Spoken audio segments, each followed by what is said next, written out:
하나님의 말씀은 요한계시록 2장 1절부터 7절입니다. 제가 가진 신약성경 400페이지가 되겠습니다. 요한계시록 2장 1절부터 7절입니다.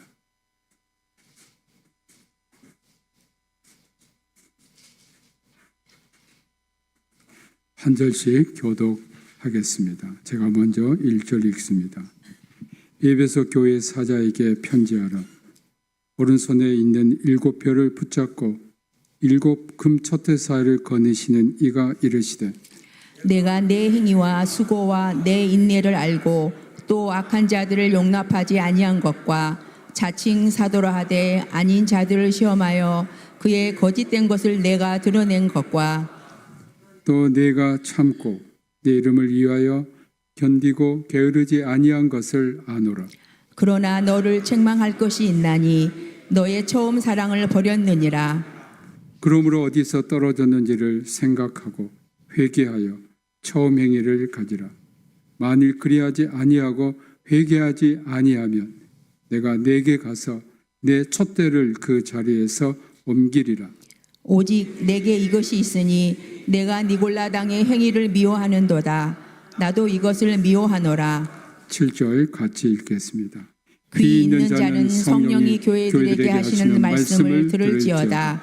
이기는 그에게는 내가 하나님의 낙원에 있는 생명나무의 열매를 주어 먹게 하리라. 아멘. 아멘.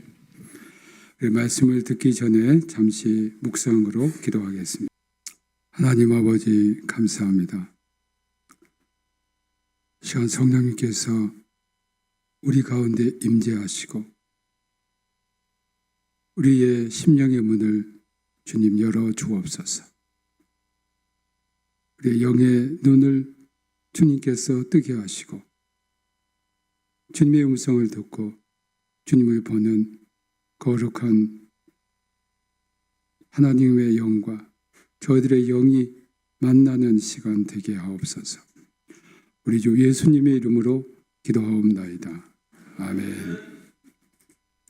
계시록에 나오는 이 소아시아의 7교회에 관해서 성경학자마다 또 설교자마다 각기 다른 해석을 합니다. 어떤 분은 교회사의 시대의 구분에 따라 하기도 하고 어떤 분은 지역 교회에 따라 하기도 합니다. 그러나 한 가지 분명한 사실은 이 7교회를 시대와 지역에 따라 오늘에도 적용할 수 있고 또한 신앙인 개개인에게도 적용할 수 있다는 것입니다. 즉 에베소 교회와 같은 교회도 있고 에베소 교회와 같은 개인이 있다는 것이지요. 1절에 나온 에베소는 카이스터 강 하구에 있는 오래된 이오니아의 중심지로 번창한 상업도시였습니다. 사도행전 19장 23절 이하에 보면 바울은 에베소에서 전도했고 이곳에는 아데미 신전도 있었습니다. 그 후에는 이 에베소에 디모데와 사도 요한과 예수님의 어머니 마리아가 이곳에서 영향을 끼친 곳입니다. 로마 황제 도미티아누스 박해 때 요한은 반모섬에 유배가 되었고 디모데는 에베소에서 순교했습니다. 본문 에베소 교회 사자에서 사자의 또 하나의 의미는 천사입니다. 원문에 보면 천사로 되어 있습니다. 그래서 루터도 이것을 사자로 번역하지 않고 천사로 번역했습니다. 이 글이 쓰일 당시는 기독교와 초기 기독교가 서로 만나는 시기였습니다. 유대인들은 천사가 그들을 보호한다고 생각했습니다. 시편 34편 7절에 여호와의 천사가 주를 경외하는 자를 둘러 진치고 그들을 건지시는도다라고 했습니다. 초기 기독교 당시 널리 퍼져 있는 사고에 따르면 모든 인간은 보호 천사를 갖고 있다는 겁니다. 예를 들면 마태복음 18장 10절에 삼가 이 작은 자 중에 하나도 업신여기지 말라. 너에게 말하노니 그들의 천사들이 하늘에서 하늘에 계신 내 아버지의 얼굴을 항상 배움느니라고 했습니다. 또 이 보호 천사들은 그들이 보호해야 할 인간의 형상을 갖기도 했습니다. 사도행전 12장 15절에 그들이 말하되 내가 미쳤다 하나 여자아이는 힘써 말하되 참말이라 하니 그들이 말하되 그러면 그의 천사라 하더라. 여기서 베드로가 옥중에서 나왔는데 사람들이 믿지 않고 베드로가 문을 두드려 열어달라고 하니까 사람들이 그의 천사라 이렇게 말을 한 겁니다. 이처럼 모든 교회도 개교회를 대표하는 천사를 갖고 있었습니다. 이러한 전통이 유럽 기독교 전통에도 그대로 전해져서 개교회를 지키는 천사, 즉 수호 천사가 있다고 믿었습니다. 그래서 교회 이름이 모두 사도들이나 성인들의 이름입니다. 오늘 본문에 에베소 교회 사자에게 편지하라고 했는데 그것은 바로 에베소 교회에게 편지하라는 것입니다. 그 편지를 하라고 하신 분이 바로 1절에 나오는 오른손에 있는 7별을 붙잡고 7급 촛대 사이를 거니시는 이인 죽음을 이기시고 부활하신 예수 그리스도이십니다. 이분은 교회의 머리가 되시고 온 세상의 교회의 머리이신가 또한 우리 대학교의 머리이십니다. 그런데 요한은 7별은 7교회 천사요 7 촛대는 7교회라고 계시록 1장 20절에서 말했습니다. 우리 주님께서 7별을 붙잡고 계신다는 것은 교회를 보호하고 계신다는 것입니다. 오늘 우리 교회도 주님께서 굳건히 붙잡고 계신 줄 믿습니다. 지난 2000년의 교회 역사를 보면 이 사실이 더욱 확실해집니다. 로마 제국의 교회 박해를 봐도 그렇고 우리나라에서 일본 제국주의 교회 박해와 공산당의 교회 박해에도 그렇습니다. 교회를 박해했던 수많은 황제는 그 목표를 달성하지 못했고 일본 왕인이 신인이 일본 왕의 신전을 만들고 우리나라 전 국민에게 신사참배를 강요하고 이에 반대했던 기독교 신자들을 박해했던 일본 제국주의자들도 그들의 목표를 달성하지 못하고 불심판을 받아 멸망했습니다. 기독교를 무참히 박해하고 있는 북한 정권도 하나님께서 지금 칼날을 갈고 계시고 있을 것입니다. 그들도 카이로스 하나님의 때가 되면 망할 겁니다. 왜 그렇습니까? 주님이 교회를 붙잡고 계시기 때문입니다. 교회가 아무리 고난과 박해 가운데 있더라도 사라지지 않으면 주님께서 교회를 오른손에 붙잡고 계시기 때문입니다. 사랑하는 우리 성도 여러분, 또한 여러분은 성령님을 모신 성전입니다. 바울은 고린도전서 6장 19절에 너희 몸은 너희가 하나님께로부터 받은 바 너희 가운데 계신 성령의 전인 줄을 알지 못하느냐. 너희는 너희 자신의 것이 아니라고 했습니다. 아무리 온수 마귀가 여러분을 넘어뜨리려고 해도 여러분을 넘어뜨릴 수 없는 것은 주님께서 오른손으로 여러분들을 굳건히 붙들고 계심을 믿으시길 주님의 이름으로 축복합니다. 2절과 3절에서 주님은 에베소 교회를 칭찬했습니다. 이 칭찬은 에베소 교회의 행위인데 그 행위가 수고와 인내로 나타납니다. 2절에는 주로 수고를, 3절에서는 인내를 칭찬합니다. 그리고 이러한 모든 것을 주님께서 아신다고 했습니다. 여기서 안다는 동사는 그저 아는 것이 아니고 개인적으로 친밀하게 인격적으로 알 때 사용하는 동사입니다. 주님은 여러분이 한 행위를 개인적으로 다 알고 계신다는 겁니다. 사람들은 몰라주어도 주님은 여러분이 주님을 위해 한 행위를 일일이 기억하고 계시고 알고 계시고 생명책에 기록해 놓으신 겁니다. 에베소 교회의 수고는 첫째, 악한 자들을 용납하지 않은 겁니다. 즉 받아들이지 않았다는 겁니다. 교회를 공격하는 악한 자들은 언제나 있었습니다. 교회를 공격한 악한 자들은 죄를 가볍게 여기고 죄와 상종하면서 적당히 신앙 생활해도 된다고 퍼뜨리고 교회를 이용해서 자신의 욕심과 욕망을 채우려는 무리입니다. 그러나 하나님은 거룩하시고 성결하시고 하나님의 교회는 성결하기 때문에 이들과 결코 함께할 수 없습니다. 악과 죄는 항상 붙어 다니는데 로마서 14장 23절에 믿음을 따라하지 아니하는 것은 다 죄라고 했습니다. 그러므로 교회는 믿음을 대적하고 받아들이지 않은 사람을 항상 경계하고 믿음으로 모든 일을 해야 할 겁니다. 그래서 바울은 고린도후서 6장 14절 16절에 너희는 믿지 않은 자와 멍에를 함께 매지 말라. 이와 불법이 어찌 함께하며 빛과 어둠이 어찌 조화되며 믿는 자와 믿지 않는 자가 어찌 상관하며 하나님의 성전과 우상이 어찌 일치가 되리요라고 말씀합니다. 또 하나의 수고는 거짓 사도를 드러낸 겁니다. 이것은 가르침과 진리에 관한 겁니다. 오늘 한국에 얼마나 많은 이단이 있어서 교인들을 미혹하는 줄 모릅니다. 교회마다 신천지 출입금지 포스터도 붙어 놓았습니다. 그런데도 이단은 사라지지 않고 있습니다. 요즘은 유튜브를 통해 신종 이단들이 활개를 치면서 국민을 분열시키고 선동하고 기독교를 욕되게 하고 하나님께 신성모독을 하는 것을 서슴지 않게 행하고 있습니다. 이단을 전하는 자가 바로 거짓 사도들입니다. 요즘 교회가 전도를 많이 합니다만 전도한 만큼 굉장히 많은 사람들이 이단에 빠져가고 있습니다.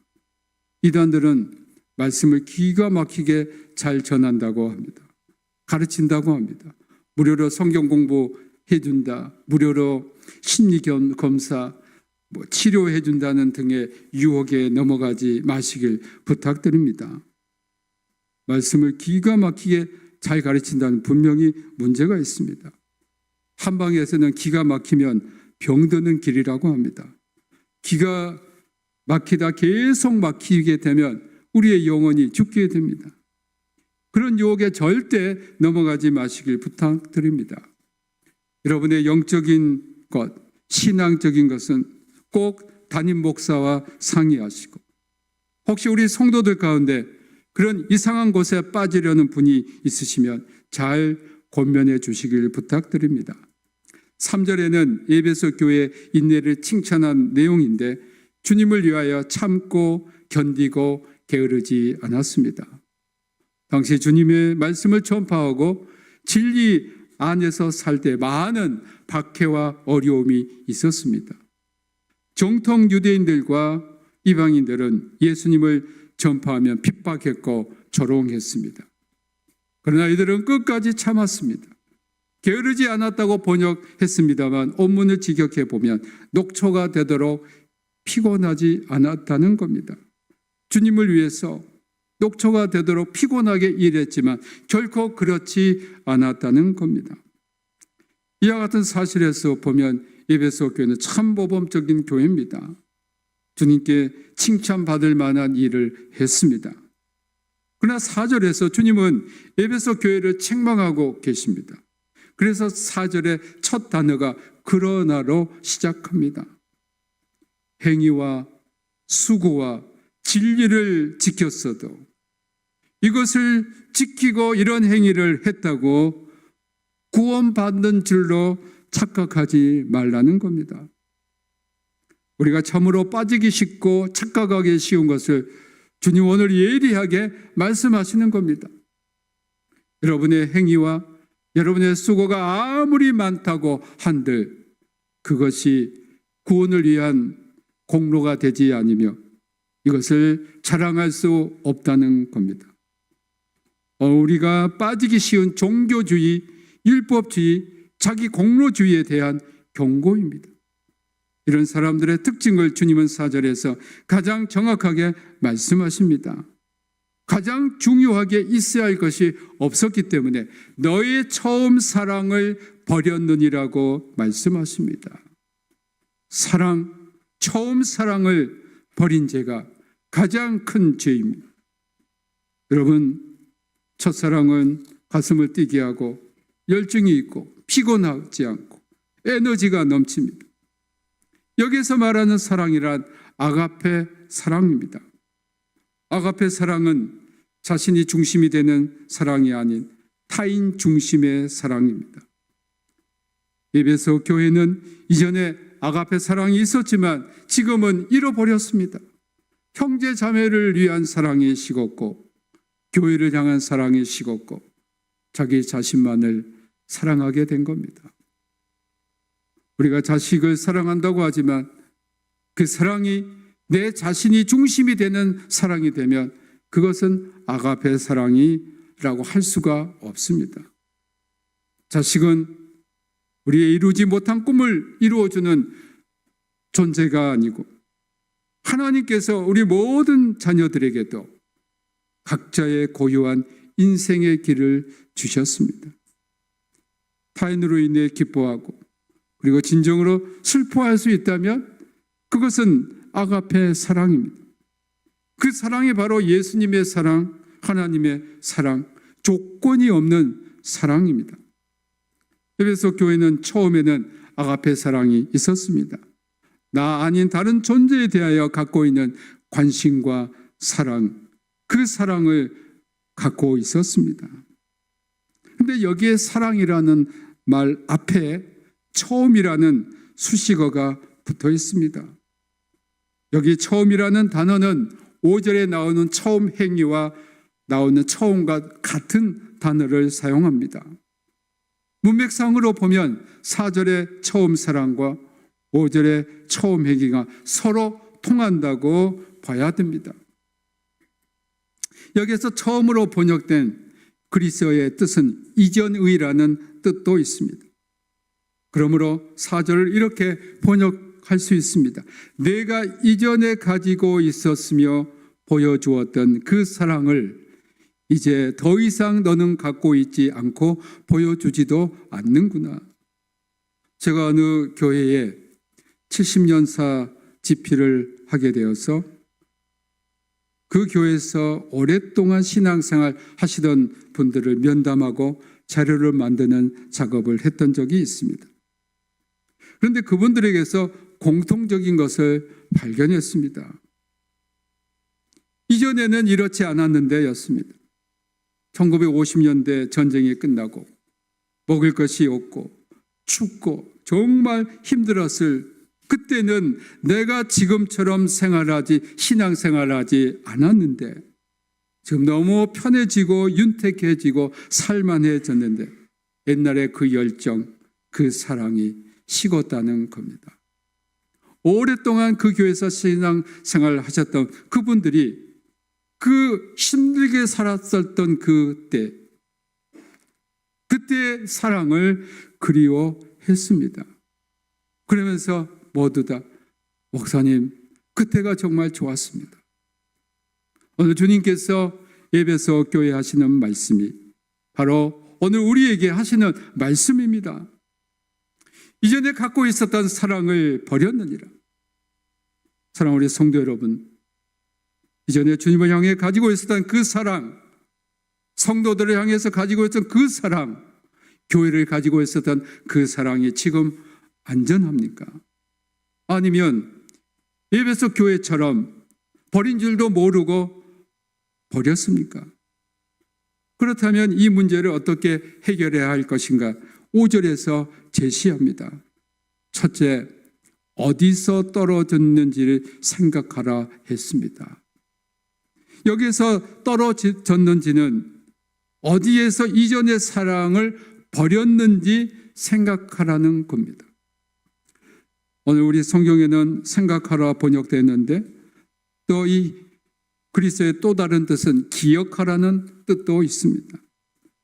즉 어디에서 이전 사랑을 버렸는지 기억하라는 겁니다. 이것은 회개의 첫 단추입니다. 우리가 어디에서 죄를 범했는지 과거를 기억해야 합니다. 내적 치유를 하시는 분들이 하는 방법 가운데 하나는 내담자에게 과거를 회상하게 합니다. 거기에서 문제 해결의 실마리를 찾을 수 있기 때문입니다. 오늘 여러분의 모습은 과거의 여러분의 것들이 쌓이고 쌓여서 오늘 된 겁니다. 지금 새까맣게 잊고 있었던 과거의 나를 끄집어 보는 것, 그것이 바로 어디서 떨어졌는지, 어디서 그 사랑을 잃어버렸는지 기억하는 겁니다. 그리고 주님은 이에 대해서 회개하라고 했습니다.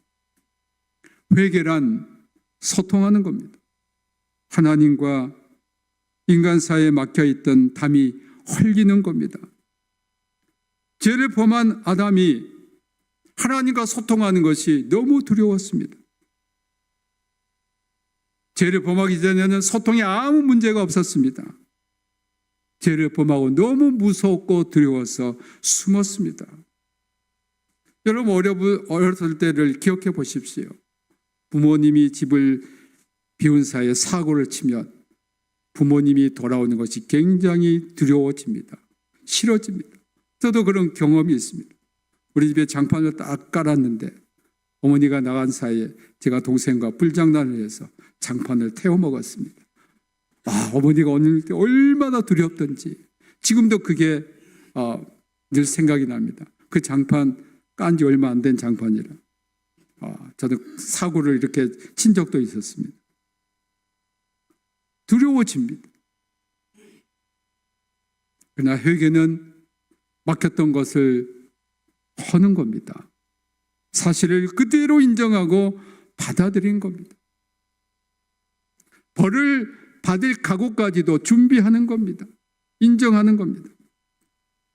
총신대학교 교수하시다가 중형교회 목회하셨던 신성동 목사님이 천국과 지옥의 환상을 보고 난 다음에 쓴 책이 있습니다. 제가 그 책을 읽어보면서 그분이 뭐라고 하시냐면 지옥은 소통이 되지 않는 곳이다 그랬어요.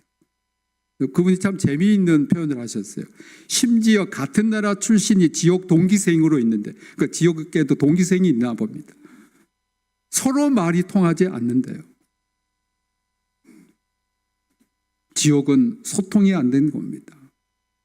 그러니까 회개하는 것, 하나님과 우리의 소통이 열리는 겁니다. 하나님은 우리와 소통하기를 원하십니다. 주님께서는 회개하고 처음 행위를 가지라고 했습니다. 이렇게 처음 행위를 가지라고 번역되었는데 처음 행위를 하라고 해야 원문에 더 가까운 번역이 듭니다. 즉 이전에 내가 했었던 것처럼 그 행위를 하라는 것인데 그 행위란 바로 사랑입니다. 주님의 에베소 교회의 가장 큰 문제가 바로 이전에 했었던 사랑을 잃어버린 데 있다고 보신 것이고 이것을 무엇보다도 먼저 회복해야 한다고 보셨습니다. 그러나 회개하지 아니하면 그에 대한 심판을 하시겠다고 했습니다. 그래서 내 촛대를 그 자리에서 옮기시겠다는 것인데 에베소 교회가 7교회 가운데서 제거되어지는 것, 없어진다는 겁니다. 6절에는 5절의 책망에도 불구하고 에베소 교회가 희망이 있음을 말씀합니다. 그것은 니골라 당의 행위를 미워했다는 겁니다. 니골라 당에 관한 언급은 계시록 2장 15절에 나오는데 그것은 2장 14절에 나오는 발람의 교훈을 따르는 자들입니다. 니골라 당은 당시 주변 이방 세계를 신자들이 따라도 되고 그들의 활동에 참여해야 된다고 주장한 자들입니다. 그들은 발람처럼 우상 숭배를 선동하며 음란한 일을 하게 한 자들입니다. 당시 교회의 큰 위협적인 존재인 영지주의자들이 이들 니골라 당이라 할 수 있습니다. 영지주의자들은 그리스도께서 육체로 오심을 철저히 부정하고 예수 그리스도께서 성부 하나님과 동등하신 신성을 가진 하나님이라는 것을 철저히 부정한 자들입니다. 영지주의자들은 오직 영만 선하고 육은 악하기 때문에 육신이 방종해도 구원에 아무런 해가 되지 않는다고 주장했습니다. 그래서 그들에게는 성적인 문란이 아무 문제가 되지 않았습니다.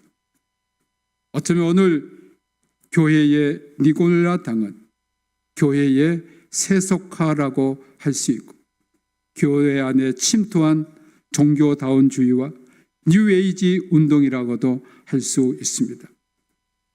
그들은 오직 예수 그리스도를 통한 구원을 부정합니다.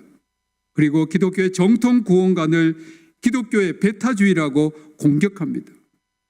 그리고 예술과 문학, 학문, 대중 매체를 통해 은연중에 기독교 진리의 절대성과 불변성을 희석시키고 있습니다.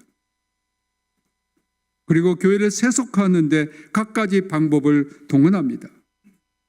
그러나 교회는 주님의 몸이기 때문에 분명 세상과 구별되어야 합니다.